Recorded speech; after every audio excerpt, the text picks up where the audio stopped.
আজকে আমি আপনাদেরকে তালের শাঁস রান্না করে দেখাবো। আর এই তালের শাঁসটা রান্না করার জন্য কোনো রকমের দুধের প্রয়োজন হবে না, আর সিম্পল ভাবে আর গ্রাম্য পদ্ধতিতে ভীষণ মজাদার তালের শাঁসটি রান্না করে দেখাবো।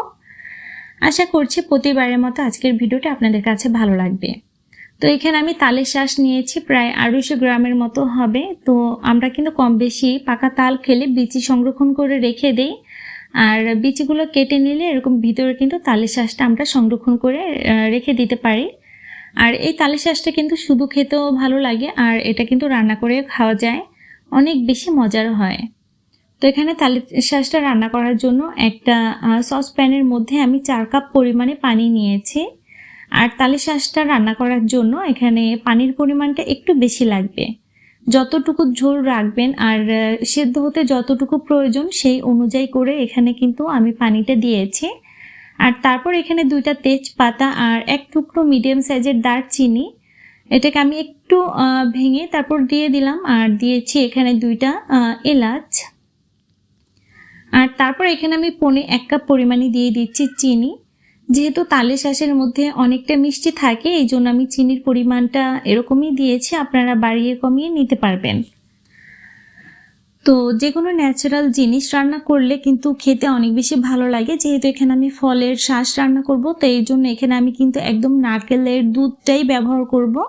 এখানে আমি কোনো গুঁড়া দুধ বা লিকুইড দুধ এখানে ব্যবহার করব না। আপনারা চাইলে শুধুমাত্র দুধ দিয়েও এটা রান্না করতে পারবেন, এতে করেও মজা লাগে। এটা যেভাবেই রান্না করেন না কেন, তালের শাঁসটা কিন্তু নিজস্ব একটা স্বাদ রয়েছে, একটা ফ্লেভার রয়েছে।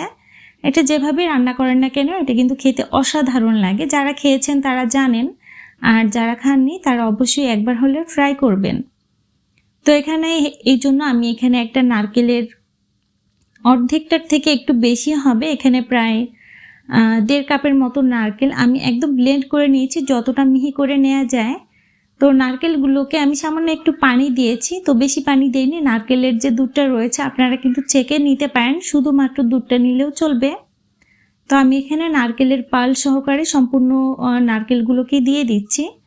তো নারকেলের এই ফ্লেভারের কারণে কিন্তু এই শাঁসটা খেতে অনেক বেশি ভালো লাগে।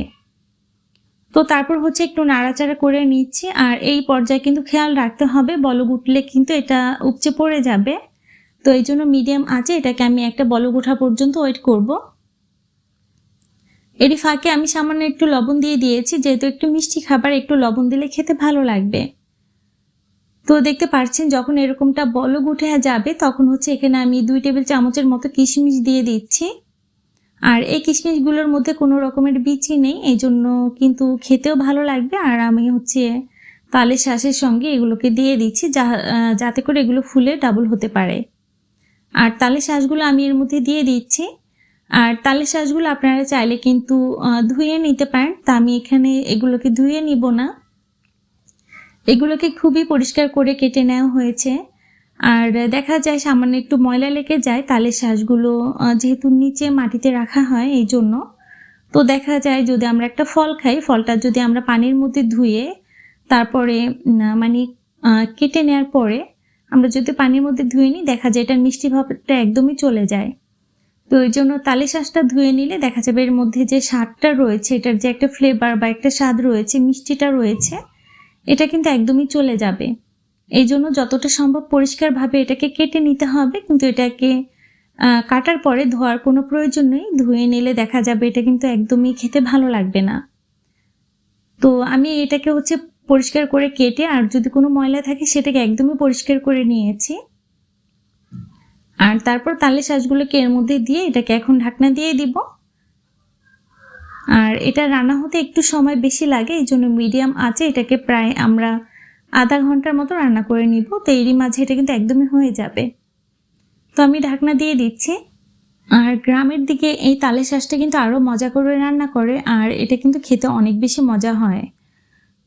তো আপনারা যেভাবে রান্না করেন না কেন এটা কিন্তু সত্যি কথা বলতে অনেক বেশি মজার হয়। তো আমি প্রায় 20 মিনিট পর এটাকে মাঝে মধ্যে একটু নাড়াচাড়া করে দিয়েছি। তো দেখতে পাচ্ছেন এটা কিন্তু অনেকটা হয়ে গেছে। আর আপনাদেরকে একটা উঠিয়ে তারপর দেখাবো। আর নারকেলের যে ফ্লেভার, নারকেল যেহেতু আমি একটু বেশি পরিমাণে দিয়েছি, তো এতে করে খেতে ভালো লাগে। আর তেজপাতার ফ্লেভারটা এই তালের শাঁসের মধ্যে অনেক বেশি যায়, অনেক বেশি ভালো লাগে। তো এই জন্য তেজপাতাটাও আমি একটু বেশি দিয়েছি। আমার কাছে তেজপাতার ফ্লেভারটা অনেক বেশি ভালো লাগে। তো দেখতে পাচ্ছেন কতটা সুন্দর হয়েছে আর একদমই কিন্তু নরম তুলতুলে হয়ে গেছে। আর এখানে ভয় পাওয়ার কিছু নেই যে বেশি সিদ্ধ হয়ে গেলে ভেঙে যাবে কিনা। এটা কিন্তু সহজে ভেঙে যায় না। আপনি যতটাই রান্না করেন না কেন, এটা কিন্তু সিদ্ধ হয়ে গেলে রান্না করতে করতে এটা স্বাদ আরও বেড়ে যায়।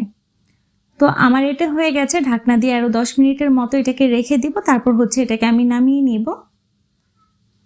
তো এই তো তৈরি হয়ে গেল খুবই মজাদার দুধ ছাড়া নারকেল দিয়ে ভীষণ মজাদার তালের শাঁস। তো আশা করছি আজকের ভিডিওটি আপনাদের সবার কাছে অনেক বেশি ভালো লেগেছে। আর এখানে যে গোটা মশলাগুলো রয়েছে এগুলোকে এই পর্যায়ে এসে তুলে ফেলতে হবে। তো এই রেসিপিটা আপনাদের কাছে ভালো লাগলে অবশ্যই কিন্তু বাসায় ট্রাই করবেন আর আমাকে অবশ্যই কমেন্ট করে জানাবেন। আর আপনাদের ফ্রেন্ডস এবং ফ্যামিলির সাথে ভিডিওটি শেয়ার করতে একদম ভুলবেন না। আজকে এখানে বিদায় নিচ্ছি। সবাই ভালো থাকবেন, সুস্থ থাকবেন সেই কামনায়। আল্লাহ হাফিজ।